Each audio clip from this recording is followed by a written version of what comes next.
ራሴ ባል ጋር ነው ያለው ችግሩ ማለት ነው። ዋናው ችግር እሱ ጋር ነው ያለው። ዝም ብዬ ታሰቡ። ምክንያቱም ይህን ያህል መጃጃል ማስፈለገ ይህኔ እኮ ወይ ደውላ ወይ ራሴን ላጠፋ ነው ስትለው ወይኔ ለምን ብለሽ እያለ የተሽቆጠቆጠላት ይሆናል። ልጅቷ እንደዚህ ሆነችው። ልጅቷ እንደዚህ የሆነች ያለችው የተሽቆጠቆጠላት ነው እንጂ ያለ ምንም ነገር ተነስታ ምግብ አልበላም እኔ እንደዚህ ሆናለሁ አትልም። እንትን መርዙንና ምንድነው በረኪናውን ፍሪጅ ውስጥ ነው አስቀምጣ ልክ እንደ ለስላሳ የተጎነጨች የምትሄደው። መጀመሪያም ከቤተሰብ ውስጥ ወንድሟ ነበረ እምቢ ያለው ማለት ነው። ከቤተሰባቸው ውስጥ ወንድም ነው አይሆንም ያለው። በሰው ትዳር ውስጥ መግባት የለብሽም ብሎ የነበረው እውነቱን ነው። እህቱን እንድትጎዳ አለመፈለጉ ማለት ነው። ግን እች ልጅ ሲፈጠር ማለት ነው ፍቅር ማለት ምን ማለት ነው? እች እኮ አሁን የራሷን ስሜት ነው እየተከተለች ያለችው። የራሷን ስሜት ነው። እኔ ከወደድኩት ይበቃል ነው። በእውነት ለመናገር ከሆነ እኔ ከወደድኩት ይበቃል ፍቅር አይደለም። ይሄ ራስ ወዳድነት ነው።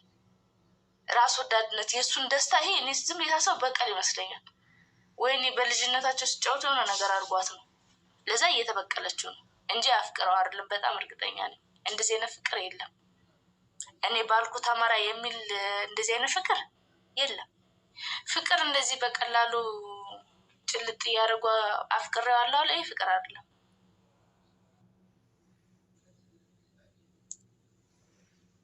አሁን ጠፍተዋል። ቪዲዮም እየለቀቁ አይደለም። ምን እያደረጉ እንደሆነ እኔ ዝም ብዬ ሰው ያረገዘችው ላይ ይመስለኛል። ምክንያቱም ለዚህን ደረጃ ሴት ልጅ ወርዳ እንደዚህ ከሆነች አላህ ይስጥር። አላህ የልጆቻችን መጨረሻ አላህ ያሳምርልን። ምክንያቱም ካላገባኸኝ ድርቅ ራሴን አጠፋለሁ። አላህ ይስጥር። ለስንት አይነት ሰው አለ፣ ስንት አይነት ኸልቅ አለ። ምን አይነት ነገር ነው ይሄ? በግድ ና ወደኔ ሲፈጠር መጀመሪያ እኔ ልጅቷ አላማረኝም እኮ ስታወራ እኔ ለሰርጌ እየተዘጋጀው ነው እኮ አለች። ለሰርጌ እየደረሰ ስለሆነ ለሰርጌ እየተዘጋጀው ነው። ይሄን ነገር ለሰይዱ ነገሬው ነበር። ሰርጌ እየደረሰ ስለሆነ ለሰርጌ እየተዘጋጀው ነው አለች። ስለዚህ ሰይድና እሷ መጀመሪያውን ተስማምተው የጨረሱትን ነገር ያማ ቤተሰብ እምቢ ብሎ ቤተሰብን ለማሳመን የሚያደርጉት ድራማ ነው። ያማ እኔ ላይ የሚሰራ ድራማ ነው ነገር ወይ መጀመሪያውኑ ጭርስ አድርገው ሰውን ለማሳመን ነው እንደዚህ የሚያደርጉት። እኔ ለወንድሜ ብያለሁ ወስደህትክን አስመርምራት የኔ ያርግዛልሃለች ብያለሁ። ለምን ማንም ሴት ለዚህ ደረጃ እንደዚህ ወርዳ እንደዚህ ግግር ምትላለች እንዴ? ቤተሰብ አልሰጥሽም እያላት አረ ቢስሚላ። እኔ ልቦና ይስጥሽ፣ ጭንቅላት ይስጥሽ፣ አቅል ይስጥሽ፣ አቅልሽን ይመልስልሽ። አንቺ ሁሉን አረሚ ትጅሩ ጣልቻ አመተሜ ቆፈደ ቢስሚላህ ሙልዚ ሁሉን ሙሉ አኡዙ ቢላህ ተንጀፋ ተረብ ይሪቲ አትሽርበ ጭቅቅታም ቢስሚላህ ማን ሀቦን ኢማኒ ተራበ ይአርከ የበረኪና ይወንድ ከመለ ዋኛተኛ ዋነፍ ነበር ጅሩ ቦጂ ሱረ ደገለ ጎዳ ታታናከና ተረት ጭጭቴ ትንጀ ተረበ ያሉ ወላ ካናምጪ ኦቢ አባ ቀበኛ ፈካቶ ሶጁሩ ብራት ሱረ ነረጭጭት አረገ ጃርሰ ዱራ ሰንጀቹ ጋፈ ዱራ ያደታ ታኒን ጋፈ ሰንሄር መስይ ዮ ሁቹ ኢሳሚጨው ኪሸ ከይሳ ሽቶም ደወራ ኪሸ ከይሳ ዶራለ ማለኝ አከ ከይሳባ ኮንታክቲ ታኩማ ከይሳያ አይ ኩን ነሚቲ ዩኛ ተፊት ኤነርጂስ ነሚቲ ነው ከጅርቱ ጋፋን ግቢ ከና ሰሩ ነሚቲን አርባ ጌት ሲንጀድ አከና ጅረኛ ቱማሌ ሳሆላ ፈካታ ኩን ነሚቲ ዩኛ ተፊት ሶሎ ካና ከጅሩ ነርጊቱ ኩንታኒ ሚትራበተኒ ዮ ሚጨልቹን ዋንጡሪን ራገዲስ ማቱራ ፈንጀቹዳ ነሚቲ እንጀቹዳ ዮ ዲቃድራር ብሪሜ ከኪሳ ሳኒቲ ጎራውላ ከና ኪሳ ኢጆሌ ኪሳ ሳኒቲ ኩን አርጊቱ አከ ጅሩ ረቤዲቲ ሉካ ኢሳላ ሪሜ ከጅሩ ረቤዲ የዋን ታርኪን ተነቀቀለት የበረሱ መንቹ ሚጩ ራምቦስ አረሰበለ ነመኔ ናንከራጋ ጀሉማ akkama kanarratti na fiddee haate haadha kee narraa fudhatin hin jedhe.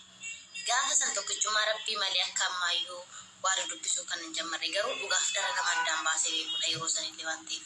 Alhamdulillah haati kiyya fayyitee nagaa taatee waliin haasa'uu deeggunnamnee hanga hogganama akkasuma bilbila waliin haasofnu. Gaafa nani galu yoo silkiin irraa cufanii silkii maatii akka arganne waan irraa cufanii ani kara baadiyaan deemamti gara baadiyaa waan deemimmoo baadiyaa keessatti baay'inni isaanii qeessota amaaraatti baay'ata naannoo keenya. Ijoolleen nu biraas shaadaa qaqqabatanii jiranii maatii warra sanillee aariin irraa qabaninna baay'ee ulfaataa ture. Garuu guyyaa tokkoon akkana ta'ee namatti boo'ee maalii ta'e beeku rabbii kiyyattan boo'e alhamdulillah rabbil alamin miidiyaa kanarratti akkuma argitanan nan tawadha nan kofan wannan dhabis hin qabu ka alhamdulillah naman uf danda'ee jirudha. Rabbii fayyaa naaf kenne alhamdulillah rabbil alamin rabbiin abbaa wanaas gaarii naaf kenne waan ta'eef jechuudha. Akkasumas immoo karaa tokko yoo miidhamellee gara tokkoon qabu tokkoffaa akkuma argitan obboloota koo islaamaa na bira jiru maatiin abbaa koo na bira jiru alhamdulillah namni musliima hundu na bira jiru. Namni rakkina namaas hin qabu garuu waan hunda keessatti kan haadha abbaasiif caalu hin jiru miti ree.